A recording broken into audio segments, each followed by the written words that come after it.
Financial advisors spend way too much time working on $100 an hour tasks and not nearly enough time with $10,000 an hour opportunities. Stick with me for a minute. You may be sitting there thinking, what could I possibly do to be making $10,000 per hour?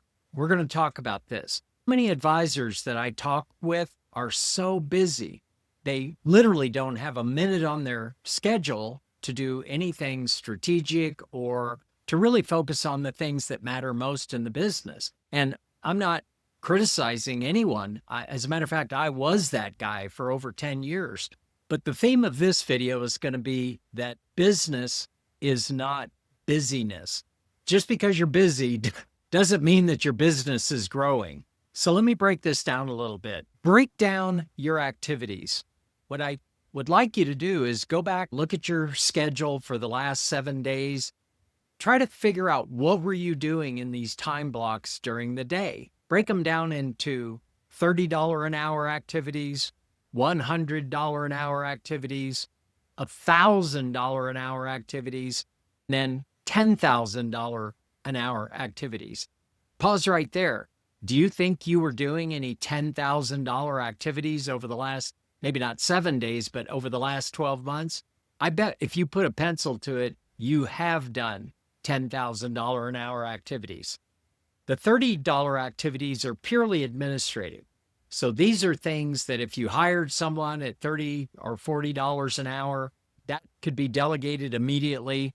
These are typically administrative tasks or the things that we hire an assistant to do: fill out forms, keep everything organized in the files, tracking, creating reports.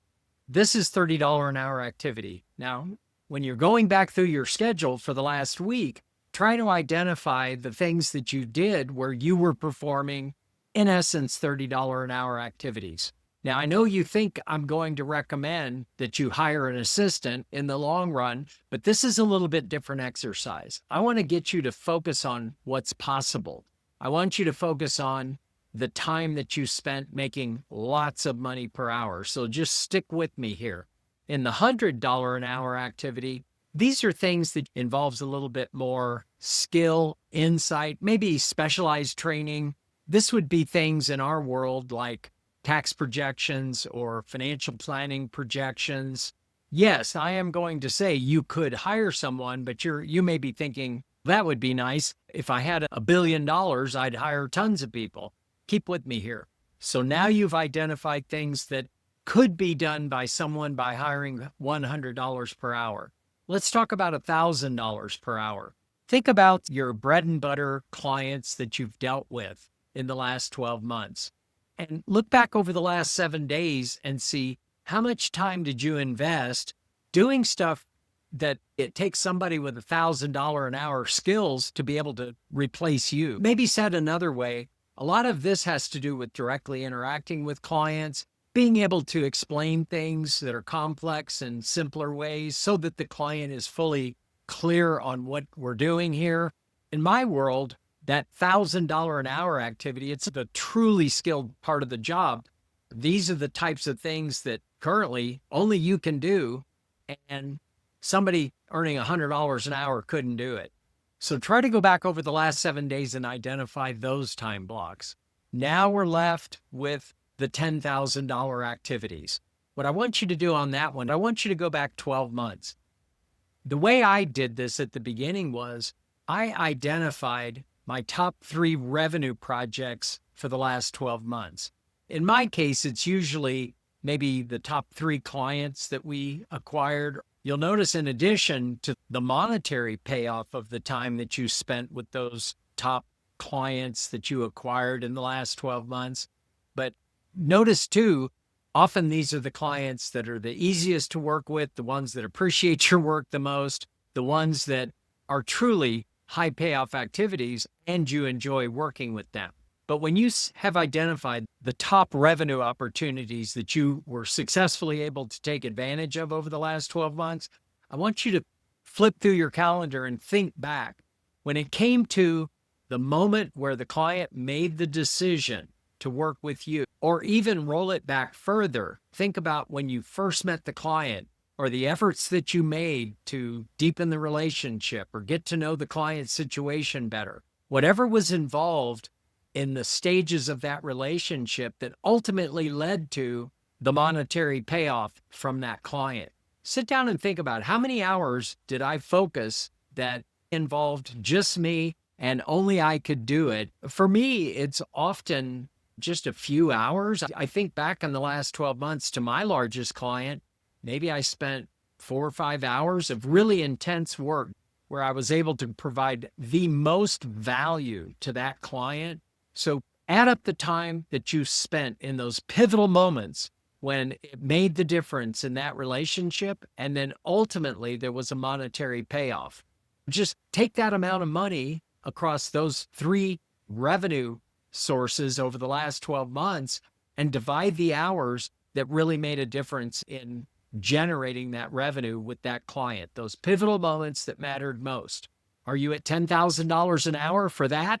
Maybe it's $4,000 an hour. Maybe it's $8,000 an hour. My point is there's an 80-20 here. The point of the whole exercise in this video is to make an acknowledgement that 20% of your efforts represent 80% of anything that matters, mainly revenue generation.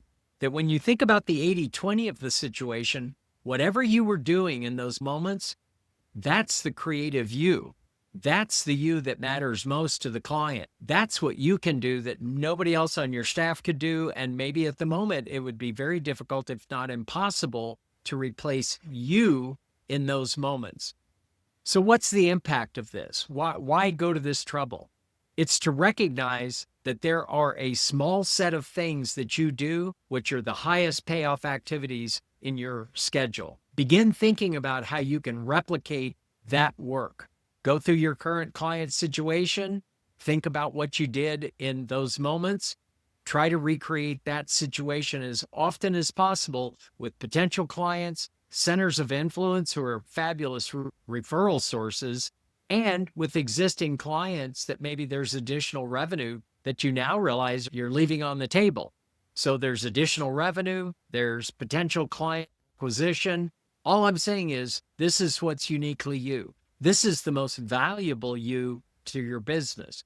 You should be pushing out everything that you can, whether it's $100 activities or $1,000 activities, and for sure $30 activities, which then creates your time to do the $10,000 activities. But the first step is identifying and acknowledging that's what's happening here.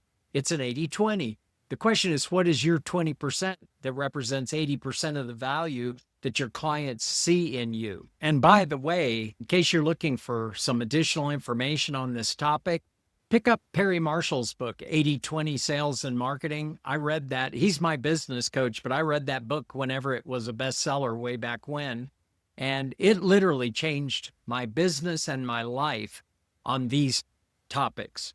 The point is to come to a resolve that you're going to start focusing on that and pushing out everything else. You're going to be delegating or even dumping some of the things that you're currently doing that's just busy work that clients value very little, because the other side of this equation is to recognize that the other 80% of what you're currently doing may only represent a 20% value to the client. And that's the point of this video. It's not just hopeful thinking. My call to action to you is you can't afford to spend time doing the lower value things when you could find others to do it, as you can afford to bring people on to replace you, or maybe just consider eliminating some of what you do. But if you want to grow, then you'll focus on the high-end activities that you are most valued for in the marketplace. So I hope you enjoyed this, and we'll see you in the next video.